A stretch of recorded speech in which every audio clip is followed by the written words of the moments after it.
এক লোক এসে মুহাম্মদ ইবনে সিরিনকে বলল যে আমি দেখলাম আমার ছেলে পানি খেতে খেতে পেটটা এত বড় হয়ে গেছে।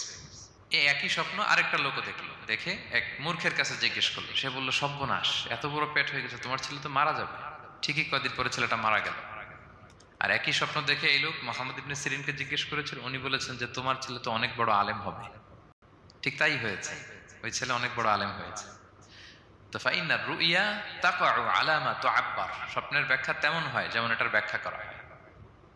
রাসূল সাল্লাল্লাহু আলাইহি ওয়াসাল্লাম একবার স্বপ্নে দেখলেন যে তিনি, ওনাকে দুধ দেয়া হয়েছে, বাটিতে দুধ খাচ্ছেন, পরে আঙ্গুলের ফাঁক থেকে দুধ বেরোচ্ছে। এই সামান্য একটু দুধ রাসূল সাল্লাল্লাহু আলাইহি ওয়াসাল্লাম উমরে ফারুককে দিলেন। সাহাবারা বললেন, মাযা আউয়ালতা বিহি ইয়া রাসূলুল্লাহ, এটা তাওয়িল কি? তখন বললেন, আউয়ালতু বিহি আল ইলম, এটা দিয়ে আমি জ্ঞান বুঝিয়েছি। মানে উমরে ফারুকের আল্লাহ তাআলা অনেক জ্ঞান দিবে। স্বপ্নে কেউ দুধ খাচ্ছেন, এটা আপনার জ্ঞানের প্রতীক। রাসূল সাল্লাল্লাহু আলাইহি ওয়াসাল্লাম স্বপ্নে দেখলেন লোকজন দাঁড়ানো, কারো গায়ের জামা এতটুকু, কারো এতটুকু, কারো হাঁটু পর্যন্ত, আর উমরে ফারুক জামা একেবারে টেনে হিচড়ে যাচ্ছে। তো সাহাবারা বললেন, মাযা আউয়ালতু বিহি ইয়া রাসূলুল্লাহ, এই স্বপ্নের তাওয়িল কি, ব্যাখ্যা কি? রাসূল সাল্লাল্লাহু আলাইহি ওয়াসাল্লাম বললেন, আউয়ালতু বিহি আদ-দীন আত-তাকওয়া, এটা দ্বারা আমি দিনদারি বুঝিয়েছি। মানে উমরে ফারুকের দিনদারি অনেক বেশি। স্বপ্নে কেউ ছোট জামা দেখলে তার দিনদারি কমতেছে, এটার একটা আলামত। তো এই জন্য হুট করে স্বপ্নের কথা কাউকে শেয়ার করতে নেই। রাসূল সাল্লাল্লাহু আলাইহি ওয়াসাল্লাম ফজরের সালাতের পরে মসজিদে নববীতে সালাম ফিরিয়ে সাহাবাদের দিকে মুখ ফিরিয়ে বসতেন, তাসবিহ পড়তেন, এরপর জিজ্ঞেস করতেন, হাল রাআ আহাদুম মিনকুম আল বারিহাতা রুইয়া, গত রাতে কেউ কোনো স্বপ্ন টপ্ন দেখেছে নাকি? তো তখন সাহাবারা এই স্বপ্ন বলতেন, রাসূল সাল্লাল্লাহু আলাইহি ওয়াসাল্লাম ব্যাখ্যা করতেন। সুবহানাল্লাহ, কত সৌভাগ্যবান ছিলেন তারা। তাহলে স্বপ্ন বলা যাবে নাকি কাউকে?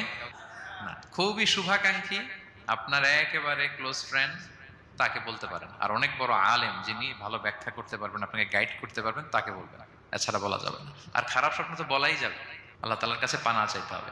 তাহলে ঘুমিয়ে ঘুমিয়ে যেটা দেখি এটা কারোর কাছে বলা যাবে না।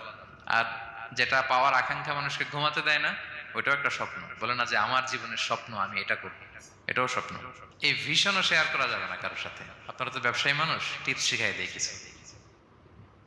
বিশাল বড় একটা কিছু প্রজেক্ট নিছেন, শুরু করার আগে আপনি বলে ফেলছেন, শেষ, আর এটা হবে না।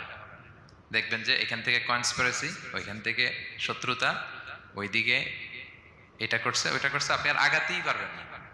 দুঃখজনক হলেও সত্য, আমরা বাংলাদেশিরা তো এগুলোতে অভ্যস্ত। সবার মধ্যে কম বেশি জেলাসি কাজ করে ন্যাচারালি, আমাদের বাংলাদেশিদের এটা আরো বেশি।